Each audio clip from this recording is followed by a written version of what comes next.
And welcome back to Belmont Bunch. Today, to talk about a disappointing defeat to the Columbus Blue Jackets. I have a mic over here. Is it working? Yes, it is, I believe. Disappointing. The Islanders played a better game, so they're slowly getting better each game.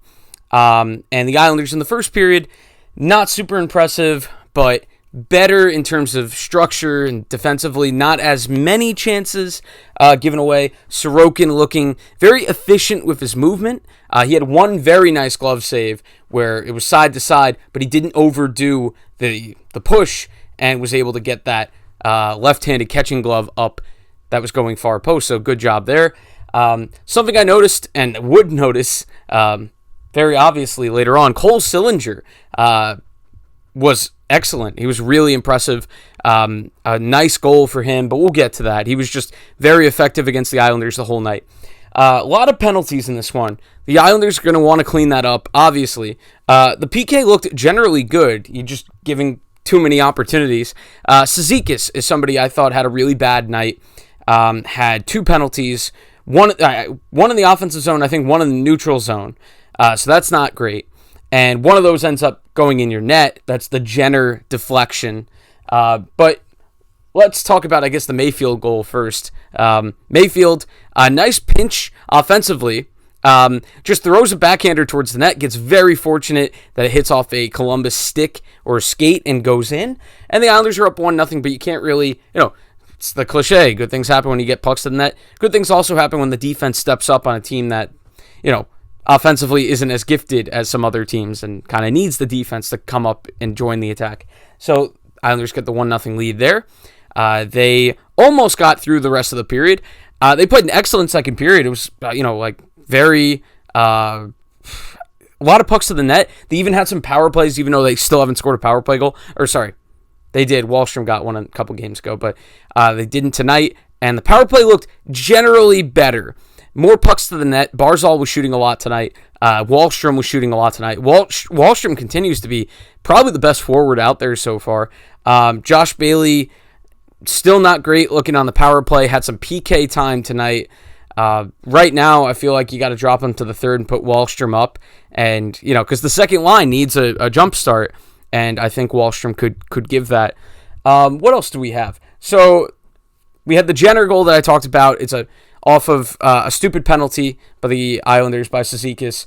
And especially in a game where you don't have Pajot, Cizikas can't be taking those penalties because you basically only have Nelson now at the center spot on a PK. And tip, no chance for Sorokin. Excellent tip. The Islanders kind of stuck a little bit deep in their own zone and score. And 33 seconds later, Cole Sillinger, who was effective, like I said, throughout the game, very quick. He gets one, darts to the net, beats everyone else. I think both defensemen, nowhere in sight. Believe Chara was on the ice for this one, but this one's more of, a team defensive goal because somebody has to go down and get Sillinger, and Palmieri reacts a little bit too late, and it's 2-1, and Sorokin kind of left out to dry on both of those goals. Third period, the Islanders, great start. They have a great offensive zone attack going. Barzal scores. Andy Green was in front of the net, causing a screen on that one. You had Noah Dobson on that same play, kind of playing the role of Nick Leddy, which is something that we've needed to see from him. Someone that can, sustain zone time by keeping the puck in, darting around a little bit, being a bit of a rover, and works out on that play. Barzal just roofs it. Merzlikins probably never saw it, and it's 2-2. And the Islanders, withstand a punch from Columbus the rest of the way. Columbus played a pretty good game, I thought, and probably, I don't know if they deserved both points. They definitely deserved a point. The Islanders kind of let it get away. They had a chance really to overtake Columbus after they score the second goal, and they just couldn't do it. Columbus did a good job of surviving and just getting it to OT. And in OT, Patrick Laine scores after the Islanders really mess up a great opportunity. You get a good shift from Lee and Barzal. But the problem with Lee in a 3-on-3 overtime is, with his, relatively slow skating, it's not great when you get caught back defensively. Now, it was great in the offensive zone. He created a chance. He got a shot on goal. It broke Cole Sillinger's stick. So you have a 3-on-2, basically a power play. And maybe that's just not a good sign for us, the power play. I know I said tonight it was a little bit better. We treat this like a little power play. Didn't go very well. Had a drop pass by Barzal that almost went all the way the other way. And eventually the Islanders I don't believe they got a shot off on that sequence. And, after the stick broke and everything. And Columbus goes the other way. And 3 Islanders kind of on the wrong side of the ice as Line A walks in and just gets too much time to rip one.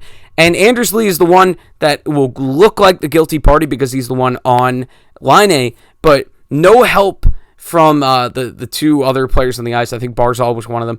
Pelech might have been the other. But too much of a lane there. You would hope that one of the Islander other players would get in that lane or something. So really tough loss. Really disappointing loss. I didn't put the shots up for Columbus. It's 32. 32.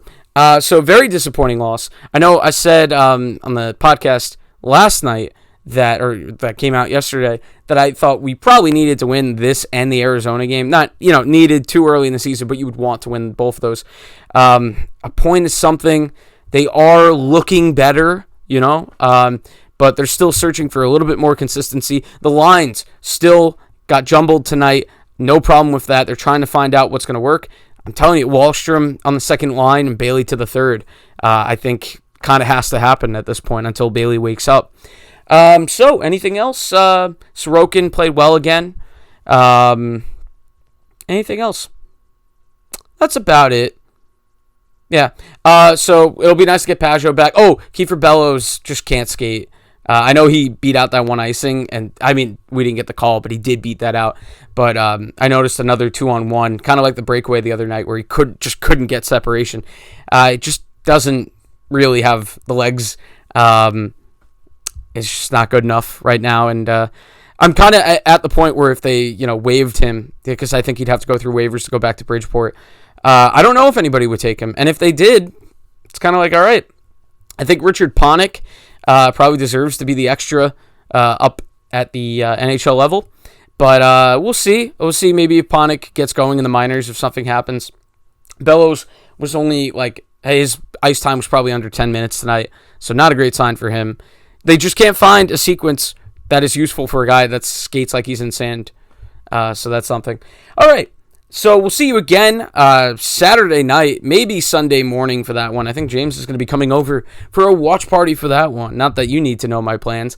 We'll see you next time on Belmont Bunch. But first, in the description, you could find the link to our audio version of this. It's on Apple Play and Spotify. So if you don't want to see my face, which is very sweaty in this very hot basement with lights around me, then yeah, do that. And you know what? I kind of prefer that now. So we'll see you then. Bye.